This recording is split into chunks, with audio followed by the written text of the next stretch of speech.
Albert Einstein once said, "Everybody's a genius, but if you judge a fish by its ability to climb a tree, it will live its whole life believing that it is stupid." Ladies and gentlemen of the jury, today on trial we have modern day schooling. Glad you could come. Not only does he make fish climb trees, but also makes them climb down and do a 10-mile run. Tell me, school, are you proud of the things you've done? Turning millions of people into robots, do you find that fun? Do you realize how many kids relate to that fish swimming upstream in class, never finding their gifts, thinking they are stupid, believing they are useless? Well, the time has come, no more excuses. I call school to the stand and accuse him of killing creativity, individuality, and being intellectually abusive. He's an ancient institution that has outlived his usage. So, Your Honor, this concludes my opening statement, and if I may present the evidence of my case, I will prove it. Proceed. Exhibit A. Here's a modern day phone. Recognize it? Here's a phone from 150 years ago. Big difference, right? Stay with me. Here's a car from today, and here's a car from 150 years ago. Big difference, right? Well, get this. Here's a classroom of today, and here's a class we used 150 years ago. Now, ain't that a shame? In literally more than a century, nothing has changed. Yet you claim to prepare students for the future? But with evidence like that, I must ask, do you prepare students for the future or the past? I did a background check on you and let the record show that you were made to train people to work in factories, which explains why you put students in straight rows, nice and neat, tell them sit still, raise your hand if you want to speak, give them a short break to eat, and for 8 hours a day, tell them what to think. Oh, and make them compete to get an A letter which determines product quality, hence grade A of meat. I get it. Back then, times were different. We all have a past. I myself am no Gandhi. But today, we don't need to make robot zombies. The world has progressed. And now we need people who think creatively, innovatively, critically, independently, with the ability to connect. See, every scientist will tell you that no two brains are the same.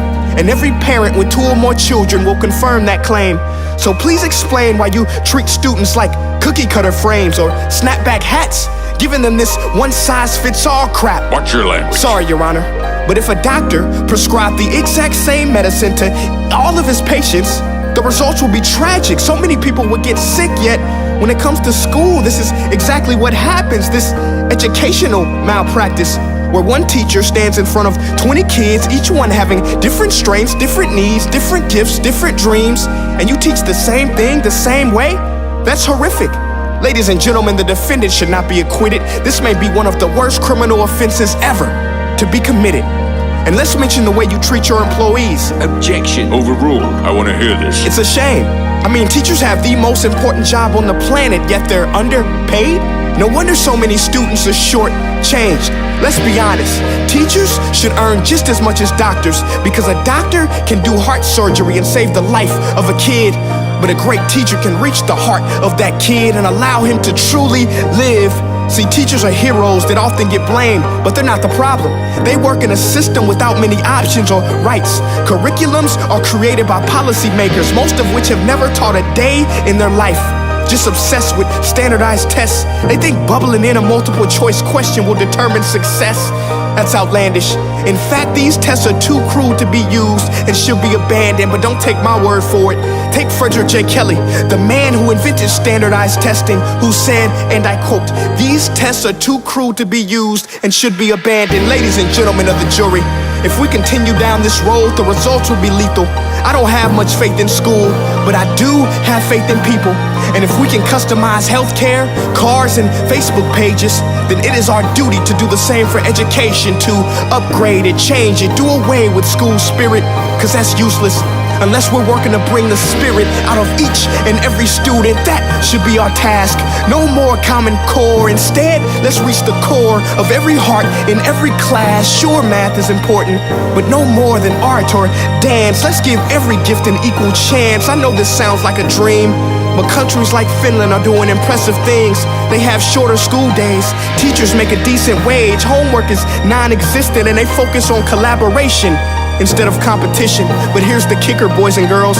Their educational system outperforms every other country in the world. Other places like Singapore are succeeding rapidly. Schools like Montessori, programs like Khan Academy. There is no single solution, but let's get moving. Because while students may be 20% of our population, they are 100% of our future.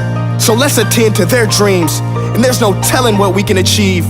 This is a world in which I believe, a world where fish are no longer forced to climb trees. I'll rest my case.